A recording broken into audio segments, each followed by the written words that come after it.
গীতা পড়ছেন, আর আমরা মানুষ মরে গেলে তারপরে বুকের উপরে গীতাটা দিয়ে দিই। মরে গেলে বুকের উপরে গীতা দিয়ে কি হবে? বেঁচে থাকতে থাকতে দিতে হবে তো। মানুষ যখন ফুলের উপরে ঘুমায় তার ফুলও শয্যা হয়, ফুল যখন মানুষের উপরে ঘুমায় তার অন্তিম শয্যা হয়। আমাদেরকে ঠিক করে নিতে হবে আমাদের কোনটা দরকার। আমি যখন জন্ম হয়েছিলাম, অন্নপ্রাশন হয়েছিল, আমাকে মালা ঘুমসি পরানো হয়েছিল। কোন মালা? তুলসীর মালা। যেদিন আমার বিয়ে হয়েছে, গায়ে হলুদ হয়েছে, মালা ঘুমসি পরানো হয়েছে। কোন মালা? তুলসীর মালা। যেদিন আমি মারা যাব, আমার ছেলে মেয়েরা মাথা ন্যাড়া হয়ে আমার জন্য শ্রাদ্ধ করতে বসবে, মালা ঘুমসি পরবে। কোন মালা? তুলসীর মালা। জীবনের সমস্ত বড় বড় কাজগুলোতে তুলসীর মালা পরলাম, আর মাঝখানে কটা দিন তুলসীর মালা পরে কি হবে এই বলে চিৎকার করে গেলাম। আকাশের শোভা চাঁদ, চাঁদের শোভা তারা, বৃন্দাবনে কৃষ্ণ শোভা, নদিয়ার শোভা ঘোড়া, গ্রামের শোভা বাড়ি আর রাস্তার শোভা গাড়ি, মুসলমান ভাইদের শোভা তার বড় বড় দাড়ি। বাঙালি হিন্দুরা সংসারে পড়ে ভোগ করে কত জ্বালা, তবু তারা গলায় দেয় না দুপের তুলসীর মালা। কেন যে মানুষ দেয় না আমি বুঝি না। হ্যাঁ, মালা পড়বেন, সকলে পড়বেন, কেউ যেন বাদ না যায়, প্রত্যেকে পড়বেন। তবে আমি এটা বলবো না সকলে মালা পরা মানে একদম মাছ মাংস ছেড়ে দেন। 16 হাত মাছ তো আর একসঙ্গে ধাপে না, আস্তে আস্তে ধাপাতে হয়। যা ভালো লাগছে খান, মানুষ তো কিছু বাদ দেয়নি, আরশোলা পর্যন্ত ধরে খেয়ে নিচ্ছে। টিকটিকি, গিরগিটি, সাপ, ব্যাং, ছুঁচো, ইঁদুর সব এক পাশ থেকে খান, না বলবো না। তবে যারা আমিষ ভালোবাসেন তারা মালাটা কণ্ঠের থেকে নামিয়ে পড়ুন। পড়ুন কেন জানেন? লাইনে দাঁড়ান, তবে তো ডাক পাবেন। লাইন অনেক বড় আছে, চাইলেই কি পাওয়া যায়? চাইলে পাওয়া যায় না। নদিয়ার নাগরীর কাছে গিয়ে বাসুদেব দত্ত আঁচলটা টেনে ধরেছে। মা কে? আমি। আমি কে? তুমি? তোমায় তো এই, আচ্ছা মায়েরা সামনে কিন্তু এত হাসাহাসি করা যাবে না, জানি তো। আস্তে আস্তে কথা বলো, সামনে হাসাহাসি নয়, আস্তে। নিয়ে গিয়ে কাছে দাঁড়িয়েছে, আঁচলটা টান দিয়ে ধরেছে। মা কে? আমি। তুমি আমায় চিনবে না। কে তুমি? আমার নাম বাসুদেব দত্ত। তাই না? বাড়ি কোথায়? আমার বাড়ি বাংলাদেশ, ফরিদপুর জেলা, কাঞ্চনপল্লী। তা বাবা ওই দেশ থেকে এই দেশে কি মনে করে? মা আমি গৌরের খোঁজ করতে এসেছি। তাই? তুমি গৌর নিয়ে কি করবে? তুমি গৌর দেখেছো? গৌরকে চেনো? না না, চিনি না, চিনি না, চিনি না। গৌরের সঙ্গে একটু কথা আছে, বলে চলে যাবো। শুনলাম নাকি নবদ্বীপের সকলে গৌরের ঠিকানাটা জানে, তাই একটু ঠিকানাটা। আচ্ছা তাই? তো তুমি গৌরকে কোনোদিন দেখেছো বাবা? না না। গৌরকে কাছে পেলে তুমি কি করবে? দেখো মা, আমি তো কোনোদিন গৌরকে দেখি নাই, তবে যদি কাছে পাই আমার মনের কিছু ইচ্ছা আছে, মিটিয়ে নেব। গোরা যদি হতো, ওই ইচ্ছেটা বলছি, গোরা যদি হতো ফুল ফুল, গোরা যদি হতো, গোরা যদি হতো, আমি যত্ন করিয়া আমার খোপাতে বাঁধিতাম। যে পদটা শোনা হচ্ছে একে গৌরাঙ্গ লীলায় নাগরী ভাবের ভজন পদ বলা হয়। হ্যাঁ, বৃন্দাবনে কিন্তু নাগরী নাই, বৃন্দাবনে সজনী আছে, নদিয়াতে নাগরী আছে। সজনী আর নাগরীর তফাৎ আছে তো? তফাৎ থাকবে না? বিয়ের আগে একজনের সঙ্গে প্রেম ছিল, বিয়ের পরে স্ত্রীকে ভালোবাসা। বলো দেখি কোনটা সজনী কোনটা নাগরী? জানো কি? যদি বিয়ে করেছো অন্য মেয়েকে, আগে একজনের সঙ্গে ভালোবাসা ছিল, কিন্তু বিয়ের পরেও যদি তাকে মনে পড়ে, এই স্ত্রীকে পাওয়ার পর যাকে আগের কথা যদি মনে পড়ে, ওকে বলে সজনী। কৃষ্ণ যত দূরে যাক ব্রজগোপীদের ভুলতে পারে কি? 16,108 মহিষী ভগবানের, ব্রজগোপীদেরকে ভুলতে পারে না, এরা স্বজনী। নাগরিকারা যারা পাবে না জেনেও ভালোবাসে তারা। অনেক কথা আছে, ভজন রাজ্যের সব কথা বলা যায় না। ঊর্ধ্বলিঙ্গ ঊর্ধ্বজনী, ঊর্ধ্বরতি হয়, ঊর্ধ্ব না হইলে জীবে যাবে জমালয়। পুরুষের লিঙ্গ হয় মস্তকের মণি, তা লইয়া খেলা করে দেবপদ্মজনী। শ্রীরাধিকা হয় তার প্রেমের মহাজন, সেই মানুষের বাড়ে ওজন, তাকে বলে মহাজন। গোরা যদি হতো ফুল ফুল, গোরা যদি হতো ও, গোরা যদি হতো ও, ওই যে বললাম নাগরি যতন করিয়া আমি খোপাতে বাঁধিতাম, যতন করিয়া আমি খোপাতে বাঁধিতাম, আমার কানেতে দুলিত দুল দুল। গোরা যদি হতো ও, গোরা যদি হতো ও,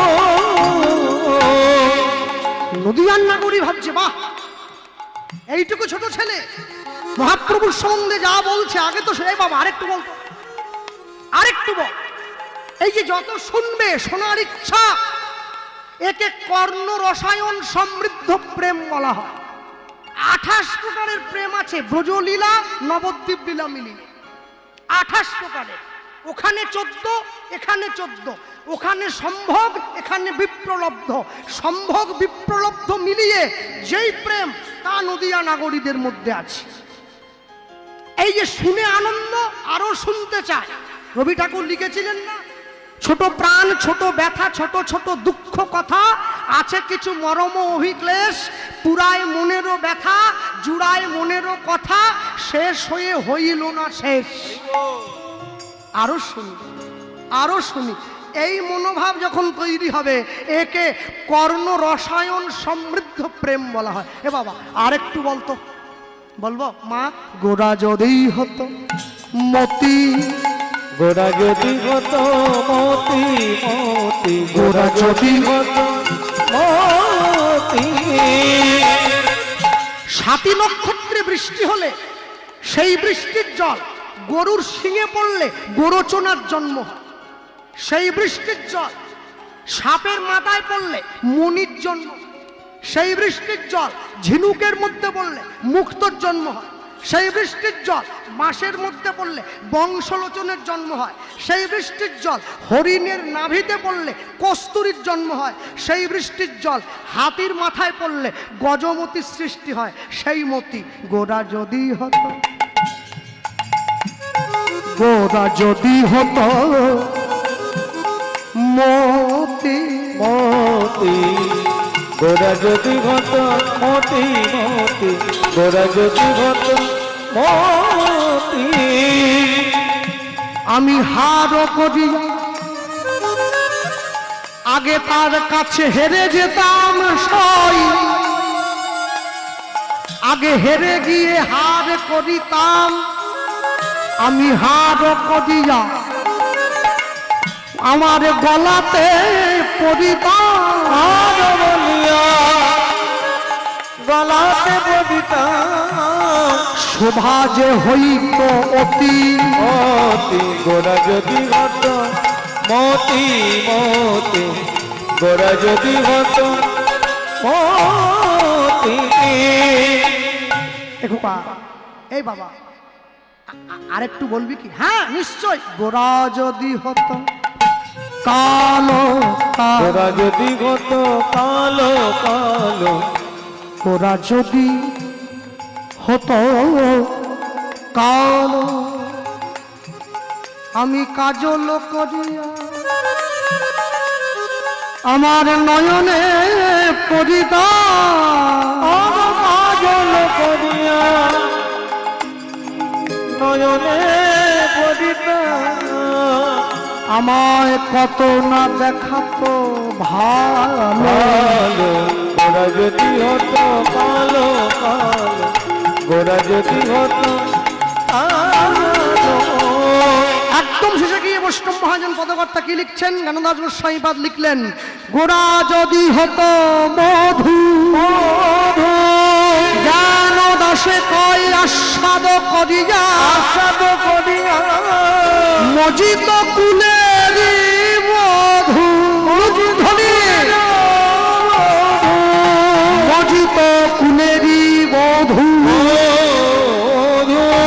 মজিত কুলেরি মধু, মজিত কুলের বধূ। নদিয়ার নাগরী ছেলেটাকে কাছে ডেকে দেখাচ্ছে, খোকা এই যে মাটির পথটা দেখছিস, এই মাটির পথ দিয়ে সোজা চলে যাবি, একটা ছোট্ট কুঁড়ে ঘর পড়বে রে। ভগবান তো বড় ঘরে থাকে না, ভগবান কুঁড়ে ঘরে থাকে। তাই কুঁড়ে ঘরটা যে পড়বে, এই কুঁড়ে ঘরের দরজাটা বন্ধ থাকবে। কেন কেন মা বন্ধ থাকবে কেন? ভগবান যে ঘরে থাকবে সে ঘরে তুই বুঝবি না। অন্তরঙ্গ সঙ্গে করে প্রেম আস্বাদন, বহিরঙ্গ সঙ্গে করে নাম সংকীর্তন। যা এই কুঁড়ে ঘরের মধ্যে গৌর আছে। তুই যদি প্রকৃত ভক্ত হয়ে থাকিস, দরজার বাইরে দাঁড়িয়ে তার নাম ধরে ডাকটা দিবি, সে দরজাটা খুলে দেবে। ওই দরজা বন্ধ নেই রে বাবা, এই দরজা বন্ধ আছে। যদি ডাকতে পারিস, এই দরজা তো খোলাই আছে, এটা একবার খুলে দেখ। হৃদয়ের দরজাটা যদি খুলে দিতে পারিস না, ভগবান তো আসার জন্য দরজার বাইরে দাঁড়িয়ে আছে। খুলে দিতে হয়। যদি খুলে দিতে পারিস, আপনা এসে ঘরে ঢুকে যায়, হৃদয় দরজায় প্রবেশ করে যায়। হ্যাঁ হ্যাঁ, মনে রাখবে ভক্তমণ্ডলী, ভক্তিমতী মায়েরা, যেদিনকে মহাপ্রভু সন্ন্যাস হয়ে চলে গিয়েছে, আপনারা সকলে জানেন তো, শান্তিপুরে অদ্বৈত আচার্যের ঘরে সচিমাকে ডেকেছিল, বিষ্ণুপ্রিয়াকে ডাকে নাই। কেন ডাকবে? বিষ্ণুপ্রিয়ার তো অনুমতি ছিল না। নিতাই চাঁদকে বলে পাঠিয়েছে, দাদা সন্ন্যাসী হওয়ার আগে মায়ার মুখ দর্শন করব না। একে ভজনীয় কথা বলা হয়। মায়ার মুখ দেখলে নাকি বাধা হয়ে যায়। এই যে পিপিলিকাই পারে চিনিতে, মেশালে চিনিতে বালিতে। কবুতর কি করিতে পারে তাহা করিতে, মেশালে চিনিতে বালিতে। রাজহংসই পারে চিনিতে, মেশালে দুধেতে আর জলেতে। পিঁপড়েই পারে চিনি আর বালি একসঙ্গে করে দিলে চিনিটা আলাদা করে দিতে, বালিটা আলাদা করতে। পায়রা পারে না। রাজহংসই পারে দুধ আর জলটা একসঙ্গে করে দিলে জলটাকে আলাদা, দুধটাকে আলাদা করে দিতে। তাহলে আমাদের অবস্থা আমি আগেই বলেছিলাম, দুঃখ পাবেন না। হ্যাঁ, কত বড় প্যান্ডেল হয়েছে, ভক্তদের সেবা। আহা, জিহার লালসে জীব ইতি উতি ধায়, শিষ্ণদর পরায়ণ কৃষ্ণ নাহি পায়। শিষ্ণ মানে জানো? এই অর্থে কুকুর। মহাজন লিখছেন, চারদিকে ছুটে বেড়া। আমার অবস্থা সেই রকম হয়েছে। হ্যাঁ, একদিনে 3টে বৈষ্ণব সেবার ডাক পড়লে আমি ফোন করে খবর নিচ্ছি কোথায় কি আইটেম হয়েছে, মানে সেই বুঝে ঠিক করব কোথায় যাব। যদি শুনি যে এক জায়গায় শুধু পটলের সঙ্গে পনির, ঠিক একটা সুবিধের লাগছে না, ওখানে ফোন করলাম, দাদা আপনাদের, বলে আমাদের ফুলকপি দিয়ে পনির। এইটা মোটামুটি একটু পদে আছে, ফুলকপি 80 টাকা পিস। ঠিক আছে, শেষে ফোন করছি, দাদা আপনাদের, বলে আমাদের শুধু পনির, আলুও নাই। ওইখানেই যাব। জিহার লালসে 3 কোটি গোস্বামী বাবা নবদ্বীপে শিষ্যকে বলছে, হ্যাঁ রে 500 জিলাপি নিয়ে আয় তো। শিষ্য বলে, গুরুদেব 500 কেন, 1 কিলো আনলে হয় না, আমরা 3-4 জন আছি। বলে 1 কিলো নিয়ে আয়, যা। 1 কিলো জিলাপি নিয়ে গুরুদেবের হাতে দিয়েছে। বাবা কটা দেবো? পুরো ঠোঙাটাই দে। শিষ্যরা ভাবছে বাবা তো এত সেবা করে না, 1 কিলো জিলেপি একা খেলে সুগার তো এমনি বেরিয়ে যাবে। বলে দু চার, না পুরো নিয়ে। জিভের সামনে নিয়ে গিয়ে জিলাপির দিকে তাকিয়ে বলছে শুধু খাই খাই করা না, শুধু খাই খাই। একবার তো বলিস না একটু কৃষ্ণ নাম করি, যা একটা ফেলে দিল। আবার ঠোঙা থেকে একটা বের করেছে, আবার বলছে শুধু খাই খাই করা না। হ্যাঁ, তো বড্ড নেশা। আবার 1 কিলো জিলাপি নিচে ফেলে দিয়েছে। শিষ্যরা বলছে বাবা কি করলেন? বলে জিভটাকে একটু শাসন করলাম। আজ মাসে খানেক ধরে শুধু খাই খাই করে, একবারও বলে না যে খাওয়াটা বন্ধ রেখে একটু নাম নাম করত। মনে রাখবেন, মাইকের মাধ্যমে যা প্রচার করে গেলাম, কথা খাঁটি কথা, কাটতে পারবেন না, শুনতে হবে। ভক্তমণ্ডলী মায়েরা, ভগবানকে পাওয়া কি এত সোজা? ভক্তি যখন ভোজনে প্রবেশ করে, ভোজন প্রসাদ হয়ে যায়। ভক্তি যখন জলে প্রবেশ করে, জল চরণামৃত হয়ে যায়। ভক্তি যখন ঘরে প্রবেশ করে, ঘর মন্দির হয়ে যায়। ভক্তি যখন দেহে প্রবেশ করে, মানুষ ভক্ত হয়ে যায়। ভক্তি যখন আত্মায় প্রবেশ করে, দেহ বৈষ্ণবতায় পরিণত হয়। ভক্তি যখন পরমাত্মায় প্রবেশ করে, দেহ সর্বস্ব ছেড়ে দিয়ে গোবিন্দ চরণে বিলীন হয়ে যায়। হরি বল, হরি বল, হরি বল। চাইলে হয়ে গেল, হ্যাঁ, শুধু চাইলাম আর নিয়ে নিলাম, এত সোজা না। বলছে সোনার ঘড়ি টিক টিক টিক, যা কিছু হইতেছে সবই হইছে ঠিক। জীবন চলিয়া যায় নদীর স্রোতের প্রায়, যে ইহা না বুঝিল তারে ধিক শতধিক। সময় থাকতে ওরে মূঢ় মন, ভোজে ফেল গৌর গোবিন্দ চরণ। এখনো সময় আছে, গোনা দিন তো ফুরিয়ে যাচ্ছে। আর কবে, আর কবে? 1 দিন 2 দিন 3 দিন আছে না? অজ্ঞানম স্বভাব থেকে অগতর ভাবে তুই নে মারে কে।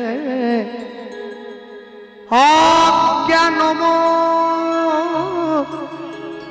স্বভাব থেকে মা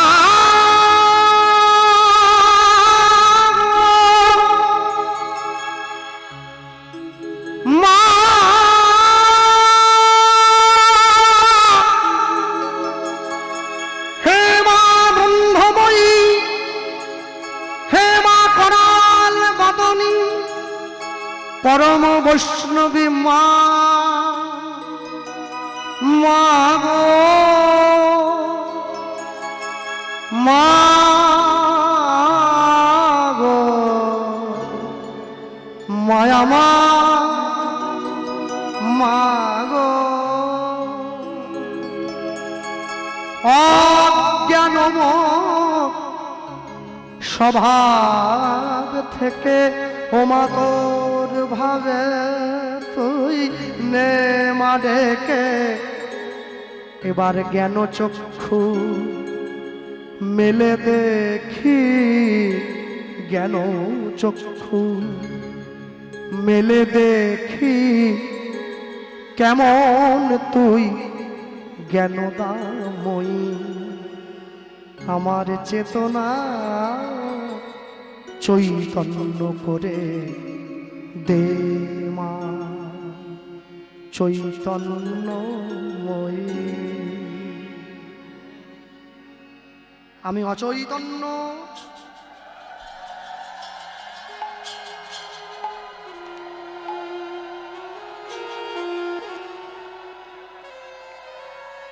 তোর ভাবের খেলা দিয়ে দে মায়ামা, যা কিছু সব অভাব মিটিয়ে।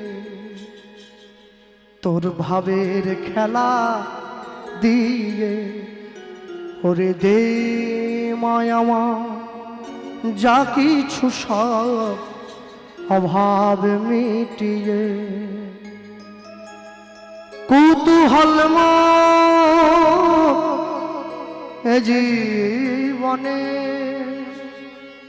অগনিয়ে নে মাতর চরণে কৌতূহল এ জীবনে অগনিয়ে নে মাতর চরণে এবার মহানন্দে যাই চলে মা মহানন্দে যাই চলে মা হয়ে সর্বরি পূজয়ী আমার চেতনা চৈতন্য করে দে মা চৈতন্যময়ী।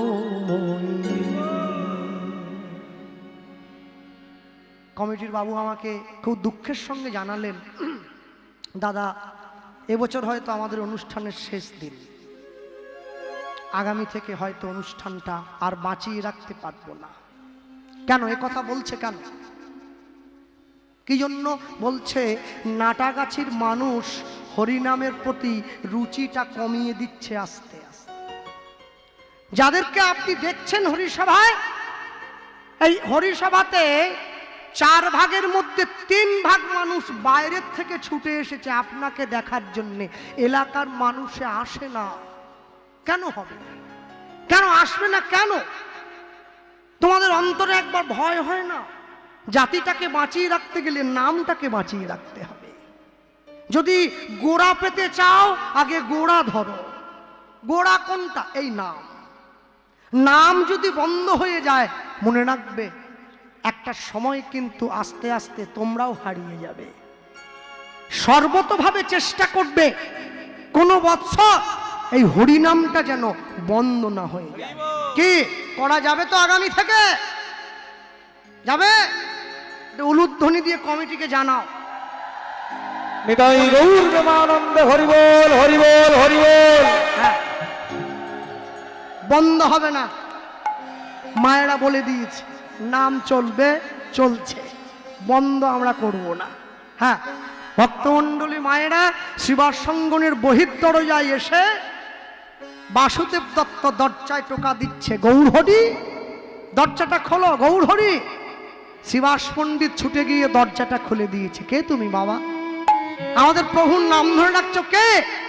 আমি, আমার নাম বাসুদেব দত্ত। আগে আমি একটু গৌরের সঙ্গে দেখা করতে এসেছি। মহাপ্রভু ভিতর থেকে চিৎকার করছে, শ্রীবাস ওকে নিয়ে এসো, ওকে নিয়ে এসো, আমার কাছে নিয়ে এসো, আমি তো ওর জন্য বসে আছি। শ্রীবাস পণ্ডিত বুঝছে না, আসছে না। মহাপ্রভু ছুটে গিয়ে জড়িয়ে ধরেছে, আমি চিনে নিয়েছি তোমায়, এবার মধু মধু বলি গোড়া। উলুধ্বনি মধু মধু বলি গোড়া।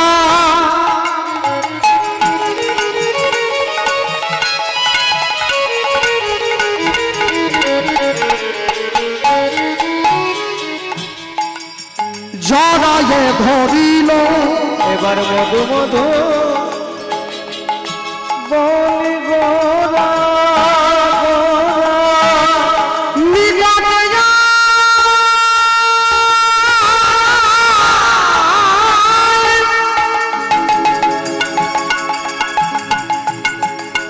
নিকটে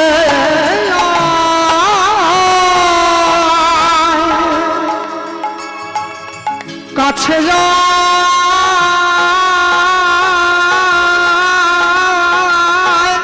কাছে কাছে যায়,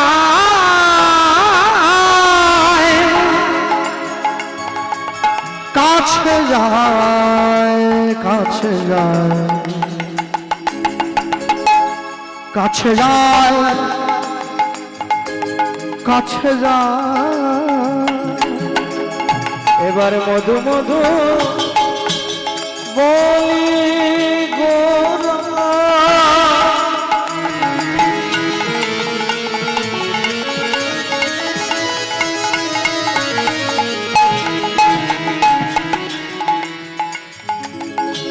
জড়ায়ে ধরিল বাসুদেব ঘোষে প্রেম প্রেম প্রকাশিল উলুধ্বনি বাসুদেব ঘোষে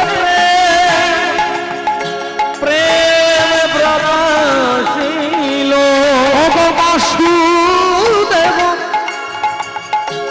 দেখবেন কীর্তন গাইতে গাইতে অনেক সময় বলি বাসু ঘোষে, বাসু ঘোষ আমার মামা হয়, ঘরের লোক মনে হচ্ছে কি বাসু ঘোষ কি? আরে মানুষের দুটো হাত, ডান হাত বাম হাত, মহাজনদের তিনটে হাত, ডান হাত বাম হাত, যা দিয়ে পদ লিখছেন ওকে বলে শ্রীহস্ত। বাসু ঘোষ কিসের বাসু ঘোষ? বাসুদেব ঘোষে গোদা প্রেম প্রকাশিল হরিব। বাসুদেব ঘোষে গোদা প্রেম প্রকাশিল। আমি এক মুখে বলতে নারী, এক মুখে বলতে নারী, আমার মহাপ্রভুর লীলা মাধুরী। এক মুখে বলতে নারী, বলি যাই রে প্রেমের বলিহারি। এক মুখে বলতে নারী, আমি যতবার বলি ততবার হারি। এক মুখে বলতে নারী, আমি এক মুখে বলবো কত হরি হরিব।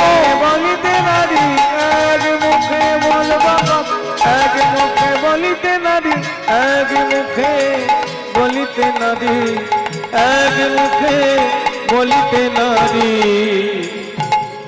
নিয়ে গিয়ে কাছে দাঁড়িয়েছে, আর ওই যে নিয়ে গিয়ে সামনে দাঁড়ালো, হাতটা ধরে মহাপ্রভু ভিতরে নিয়ে নিয়েছে। শিবাস পণ্ডিত মহাপ্রভুর কাছে দাঁড়িয়ে বলছে, প্রভু আমি তো চিনলাম না, তুমি ওকে মধু মধু বলে বুকে জড়ালে কেন? শিবাস তুমি চেনো না, আমি তো চিনি। এই যে রতনে রতন চেনে, বাকিটা বললুম নি। হ্যাঁ হ্যাঁ, কি কচু না কি একটা আছে না, ওইটা ওইটা ওইটা ওইটা আগে। হ্যাঁ পশু পশু, হ্যাঁ কেননা মানুষ তো গরু পোষে না, মানুষে কুত্তা পোষে। কুত্তা পুষতে পুষতে কলিকালের লোক সব কুত্তা হয়ে গেছে, কুত্তা হয়ে ঘুরে বেড়াচ্ছে। হ্যাঁ আর আমি কুকুর বলবো না, দেখ কুকুর বললে কিন্তু ভালো শোনায়, কুত্তা। আর কুত্তাদের ভাগ্যও সেইরকম, দেখেন না মালিকের বিছানাতে ঘুমোয়। ও আমি তো ভগবানকে বলেছি সামনের জীবনে গরিব বাড়ির মানুষ হওয়ার থেকে ধনী বাড়ির কুত্তা করে দাও। না না না, গরিব বাড়িতে কুত্তা করুনি, আবার ফ্যান খেতে হবে। ধনী বাড়ির কুত্তার জন্য তিনটে লোক। হ্যাঁ কুকুরের জন্য আলাদা গাড়ি, কুকুরের জন্য আলাদা ঘর। ও বাপরে বাপ, বাপরে বাপ। হ্যাঁ ওই নেপালগঞ্জ বলে একটা জায়গা আছে না আপনাদের দক্ষিণ 24 পরগনা, আমি তো কীর্তনে গিয়েছিলাম কিছুদিন আগে। নেপালগঞ্জ বাজারের উপর দিয়ে পার হয়ে যাচ্ছি, দেখি মুরগির পা গুলোকে সাজিয়ে রেখেছে এইরকম এতটা করে। আমি বললাম একটু দাঁড় করা তো ভাই গাড়িটা, ও চালায়। কাঁচটা খুলে এইরকম মোটা একজন মা দেখি বসে আছে, সে বিক্রি করতেছে। আমি বললাম মা একটা কথা বলবো? বলে আপনি বলার আগে আমি বলবো। বলুন। বলে আপনাকে আমি চিনি, ইউটিউবে গান দেখেছি। মানে গান শুনেছে বলেনি, দেখেছে। শুনেছি বললে যদি জিজ্ঞাসা করি কি শুনেছ, ওই জন্য বলছে দেখেছি। আল্লাহ হ্যাঁ ভালো লাগলো। বলে কি নেবেন না? কেন না, দোকানের সামনে দাঁড়ালেই কি আর পা কিনবো? তাহলে কি জন্যে দাঁড়ালে বাবা? আমি বলতেছি মা এগুলো কি কাজে লাগে? বলে এগুলো চিনতে পেরে। চিনবো নি কেন, আমি কি আমেরিকা থেকে এসছি নাকি? এ তো মুরগির পা। ওগো আমি খাইনি বলে কি পাও চিনবো নি? বলে কি হ্যাঁ বলো। আর এগুলো ধুয়ে টুয়ে যে পরিষ্কার করে সাজিয়ে রেখেছো কি কাজে লাগে? বলে যারা রুগী না, মানে বিছানায় পড়ে কাঁদরাচ্ছে, যাদেরকে ডাক্তারে বলে দিয়েছে আর 1 মাস বাঁচবে, যা গিলতে চাও গেলা, বাড়ির লোক ওরা মুরগির পা গেলাচ্ছে। ওই ট্যাংরি আমাকে বলছে আপনার কি সারা বছর কীর্তন হয়? বললাম না, 3 মাস ছুটি, আষাঢ় শ্রাবণ ভাদ্র, তা 3 মাস যদি আপনার ছুটি থাকে মাঝে মাঝে একটু নিয়ে গিয়ে তো খেতে পারে। সব যুক্তি দিচ্ছে। আল্লাহ লাভ কি হবে? বলে বুকের বলটা বাড়ে। এই যে আসরে চেঁচিয়ে গাইতে হয়, একটু খাবেন জিরে আদা বাটা দিয়ে, মানে রান্নাটাও বলে দিচ্ছে, মানে দরকার হলে সে বাড়িতে করিয়ে বাক্স করে পাঠিয়ে দিচ্ছে। আমি অবাক হয়ে গেছি, মানুষে মুরগি খেতেও জানতাম, মুরগির ঠ্যাংও বাদ দিচ্ছে নি। আর কত নিচে নামবো? হ্যাঁ, আর নামার মতো কি জায়গা আছে কোনো? আমাকে বলুন দেখি আপনারা। যে সমস্ত বাড়ির মেয়েরা মনে করে উঁচু ক্লাসে পড়াশুনো করে ছোট ছোট কাপড় জামা পরাটা আধুনিক শিক্ষিত সমাজের একটা পরিচয়, আমি বলবো ছোট পোশাক পরাটা যদি শিক্ষার পরিচয় হয় তাহলে আমাদের মেদিনীপুরের গরুগুলো বেশি শিক্ষিত।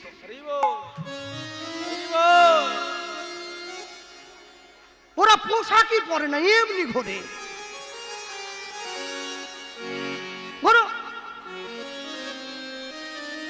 শিক্ষা গ্রহণ করা হয়েছে দেহ ঢেকে রাখার জন্য, তুমি দেহ খুলে দিচ্ছ কিসের জন্য? মুসলমানদের, মুসলমান বাড়ির মা বোনেদের পুরো দেহটা ঢাকা, চোখটা খোলা। হিন্দু বাড়ির মা বোনেদের দেহটা খোলা, চোখটা ঢাকা। হ্যাঁ, যা বেকারত্ব বাড়ছে, এই যে নিতাই, ইউটিউব ব্যবসা চলবে না বেশি দিন। কদিন পরে মদের দোকানে চাকরি করতে হবে, তাও ইন্টারভিউ দিতে হবে। দোকানদার জিজ্ঞাসা করতেছে মদ খাতে জানো? বলে না। বলে চাকরি হবে না, যাও। ও ফাইল গোগলে নিয়ে ঘুরছে। চিড়াখানায় গিয়ে উঠেছে, চিড়াখানায় গিয়ে চিড়াখানার মালিককে ফাইলটা দিয়েছে, বাবু আমার চাকরি একটা হবে। বলে এটা কি? বলে আমি MA পাস। এই যে সার্টিফিকেট। বলে আমি তো 8 ফেল, তুই এটা আমাকে দিচ্ছিস কেন? সার্টিফিকেট দেখতেই জানে না তো, না কাছে রাখ। বলে বাবু একটা চাকরির জন্য এসেছিলাম। বলে কোন তোর MA পাস লোকের পশুদের সঙ্গে কি চাকরি? হ্যাঁ, MA পাস ছেলে যদি রাস্তার পাশে চায়ের দোকান করে কষ্ট হয় না, খেটে খাচ্ছে, তাই তো। কিন্তু যখন দেখি MA পাস ছেলে একটা ঝাড়ুদারের চাকরি করার জন্যে মাধ্যমিক ফেল করার নেতার পা টিপছে, তখন কষ্ট হয়। শিক্ষা যদি নাঙল চালায়, মূর্খ যদি করে দেশের শাসন, অনিবার্য হবে এই সমাজের পতন।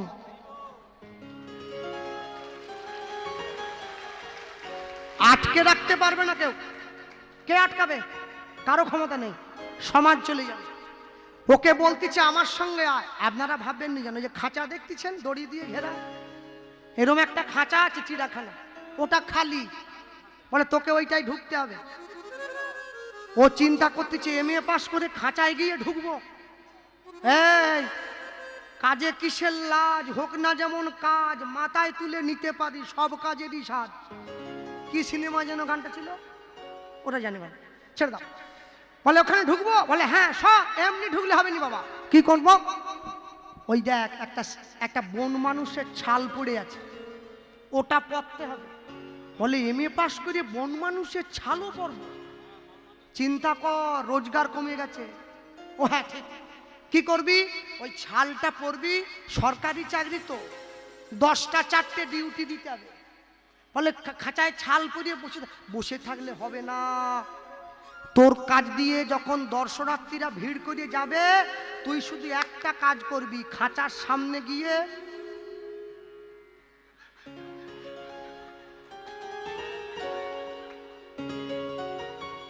এটাই কাজ। তুই হাতটা পেতে দিবি, ওরা যা দেবে দিনের শেষে তোর অর্ধেক, আমার অর্ধেক। বলে এখানেও কমিশন? হ্যাঁ, ইলেকট্রিক খুঁটির থেকে কমিশন নিয়েছি, এ তো বন মানুষ, দিতেই হবে। বলে যাক, তো দিলাম। ও তো বসে আছে, মানুষ যখনই সামনে দিয়ে যাচ্ছে সেখানে ওর পাশে একটা বাঘের খাঁচা আছে, ওটা দেওয়াল টেওয়াল নাই, মোটা মোটা রড দাঁড় করানো, ওখানে জানলা একটা আছে, ওইটা খুলে বাঘকে ছুঁড়ে ছুঁড়ে খাবার দেয়। ও ওই যে খাবার দেয় সে খাঁচা গেছে লাগাতে ভুলে, বাঘ এবারে পাপা করে এগিয়ে আসতেছে। বাঘ তো বুঝে নিয়েছে ওটা বন মানুষের ছাল পরা, ভেতরে মানুষ, মানুষের গন্ধ। ও দেখতেছে আজ যদি ছদ্মবেশ ধরে থাকি আমি খাবো কি, আমাকেই তো খাবার হয়ে যেতে হবে। তাহলে আগে থেকে নিজের ওরে বাবারে বাঁচা বাঘ দিয়ে বলে একবারই, হ্যাঁ, যেই চিৎকার করে লাফে উঠেছে বাঘ ছুটে গিয়ে মুখটা চাপা, চুপ কর, আমি বাঘ না, ছাল পরা। ও বুঝতেছে এটাও নকল, মানে এখানেও কমিশন। ওই যেরকম ছাল আছে বাঘ নাই, বন মানুষের ছাল আছে বন মানুষ নাই, মানুষ আছে মনুষ্যত্ব নাই। হরি বল হরি বল। হ্যাঁ, শুধু মানুষ, শুধু মানুষগুলো পড়ে আছে। মানুষ হয়ে জন্ম নিলে মানুষ বলে না, মানুষ হবে আসবে যেদিন জ্ঞানের চেতনা। পশুবৃত্তি মানব জাতি করে গো পালন, অজ্ঞানতার অহংকারে মানুষের পরিপূর্ণ মন। সাদা কালো মন্দ ভালো পশু জানে না, মানব জাতি জানে কিন্তু মেনে চলে না। এমন কিছু মানুষ আছে এই সংসারে, তাদের হৃদয়ে ভরা ময়লা, তারা ভদ্রবেশে ঘোরে, ভদ্রবেশে ঘুরলে দেশে মানুষ বলে না, মানুষ হবে আসবে যেদিন জ্ঞানের চেতনা। বাদরের আদর বেশি হচ্ছে সারা দেশে, বৃদ্ধ বাবা মায়ের সেবা ছেড়ে ছেলে মেয়েরা বাড়িতে কুকুর কিনে পোষে। সৎ ব্যক্তি কাঙাল বেশে রাস্তায় রাস্তায় ঘোরে, অসৎ ব্যক্তির টাকার জোর দিন দিন যাচ্ছে বেড়ে। ইউনিভার্সিটির ডিগ্রি মোদের আছে কত শত, তথাপিও চাল চলন যেন গণ্ড মূর্খের মতো। অধম দীন কৃষ্ণ দাসে কয় ওরে মানুষ, পশুর ধর্ম ছাড়ো, মানুষ যদি হতে হয় মানুষের পা জড়িয়ে ধরো। নিতাই গৌর প্রেমানন্দে হরি বল হরি বল। মানুষ হতে গেলে মানুষের পা ধরতে হবে, অন্য কিছু জায়গায় ছুটে গেলে হবে না। স্কুল কলেজে পড়ে শিক্ষিত হওয়া যায়, শিক্ষা নেওয়া কি যায়? শিক্ষা নেওয়া যায় না। ভক্তমণ্ডলী মায়েরা, মহাপ্রভু জড়িয়ে ধরেছে, শোনো শিবাস, হ্যাঁ, আমি যখন রাম অবতারে রাম হয়ে লীলা করেছি ত্রেতা যুগে, আমার সঙ্গে বাসুদেব ছিল, ও তো নরসী হয়েছিল। সত্য যুগে প্রহ্লাদ ছিল, ওকে আমি মাতৃগর্ভে 5000টা বছর রেখে দিয়েছি। দাপর যুগে বৃন্দাবন লীলায় আমি যখন দ্বারকার রাজা হয়ে 89 বছরের জন্য চলে গেছি, ওর নাম ছিল কীর্তনের গায়ক মধুব্রত। 89টা বছরে আমাকে একটা করে রাধা নাম শুনিয়ে এসে, সত্যের প্রহ্লাদ, ত্রেতার নরসী, দাপরের মধুব্রত, এই যে কলিতে বাসুদেব দত্ত বুকে জড়িয়ে ধরেছে। বলো কি চাই তোমার? বাসুদেব দত্ত বলছে প্রভু 89 বছরে তোমাকে একবার করে রাধা নাম শুনিয়েছি, ওই রাধা নামের ঋণটা পরিশোধ করে দাও। তুমি তো বলেছ কইছন তুয়া প্রেম, কইছন মাধুরিম, কইছন সুখে তুহু ভোর, এতিন বাঞ্ছিত ধন ব্রজে না হইল পূরণ, ভাবিয়া না পাইনু ওর, তুয়া গিয়া দেখিনু মনে, তুয়া ভাব কান্তি বিনে, এই প্রেমের আস্বাদ নাহি হয়। তুয়া ভাব কান্তি ধরি তুয়া কেম গুরু করি, নদীয়াতে হইব উদয়, নদীয়াতে হইব উদয়। চরিতামৃতকার লিখছেন, রাধে তোমার প্রেমের ঋণ শুধিবারে আমি যাইব নদিয়া নগরে। জগন্নাথ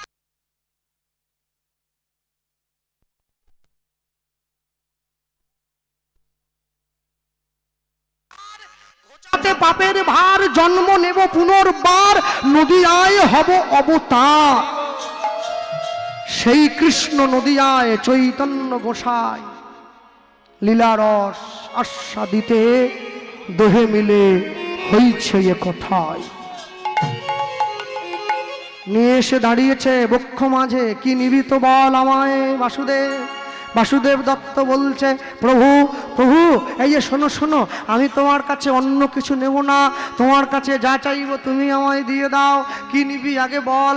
বুকে জড়িয়ে ধরে বাসুদেব দত্ত মহাপ্রভুর সামনে হাত জোড়ো করে বলে ওঠে, কি বললো জানো? বলি জগত তরাতে তুমি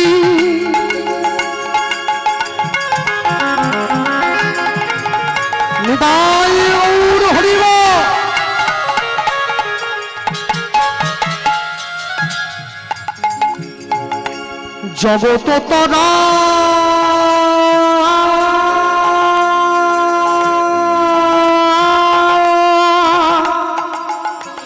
তরাতে তুমি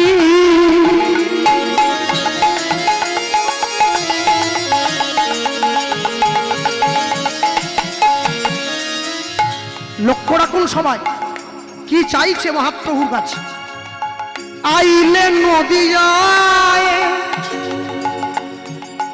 পতিত পাবন নাম লইলে জীবের দ্বারে নাম বিলাইলে তাই উলুধ্বনি জগত তরাতে তুমি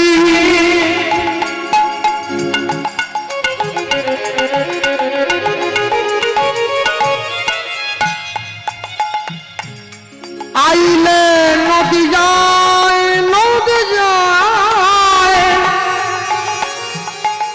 পতিত পাবন নাম লইয়া জীবিরে নাম বিলাইয়া যাও। এবার নামের গুণে